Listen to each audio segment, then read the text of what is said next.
Le 2 mars 2022, Jean-Pierre Pernaut rendait son dernier souffle. Depuis, sa femme, Nathalie Marques n'a de cesse de rendre hommage à l'ancien animateur du JT de TF1. Ce vendredi 2 février, l'ex-Miss France s'est confiée aux Parisiens au sujet de cette intuition qu'il a traversée avant que son mari décède. La mort de Jean-Pierre Pernaut laisse un vide immense dans le cœur des Français, mais aussi sa famille. Au mois de janvier dernier, Nathalie Marques avait évoqué les signes qu'elle a reçus de la part de son défunt mari, sur le plateau de Touche pas mon poste. Sur l'antenne de C8, la mère de Lou Pernaut s'était penchée sur les derniers signes du journaliste juste après l'enregistrement des 12 coups de midi. Un homme prénommé Dubois était chargé de s'occuper d'elle. Une drôle de coïncidence, expliquait-elle. Ouah, Dubois, si est-il le nom que Jean-Pierre avait pris parce qu'il ne pouvait pas mettre Jean-Pierre Pernaut à l'hôpital, avait-elle confié, perturbée.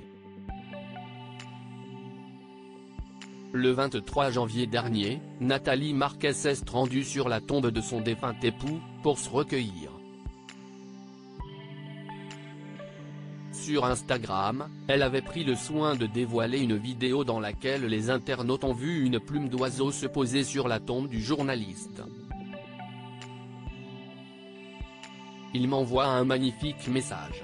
Je suis trop contente, avait-elle confié, encore émue. Quand Nathalie Marques parlait de ses prédictions à Karine Le Marchand dans son livre intitulé Un signe de toi, l'ancienne Miss France avait raconté qu'elle a eu une prémonition que son mari allait mourir avant ses 72 ans. Cela me faisait peur. J'en parlais à mes amis proches. J'espérais conjurer ce mauvais sort. Je ne le voyais pas dépasser 72 ans. Et il est parti un mois avant ses 72 ans, avait-elle raconté à nos confrères de Téléstar.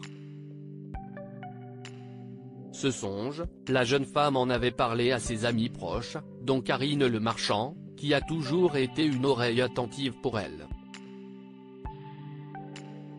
J'avais prédit qu'il allait partir avant ses 72 ans.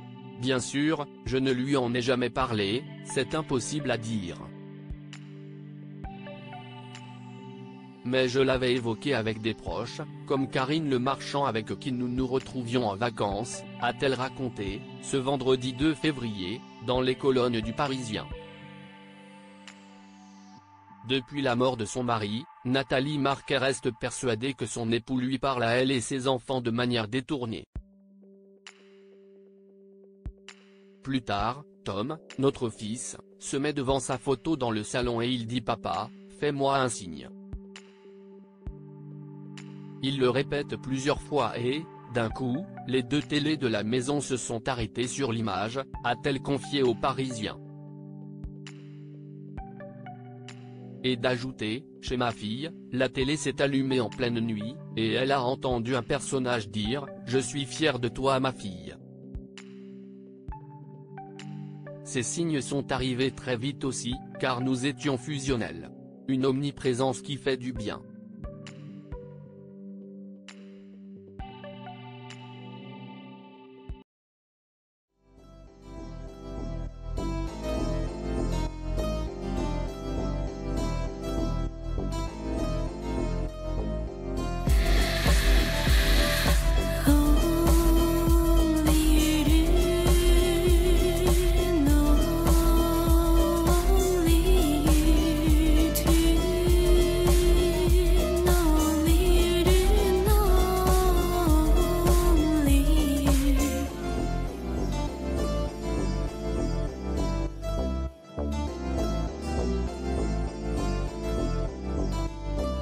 To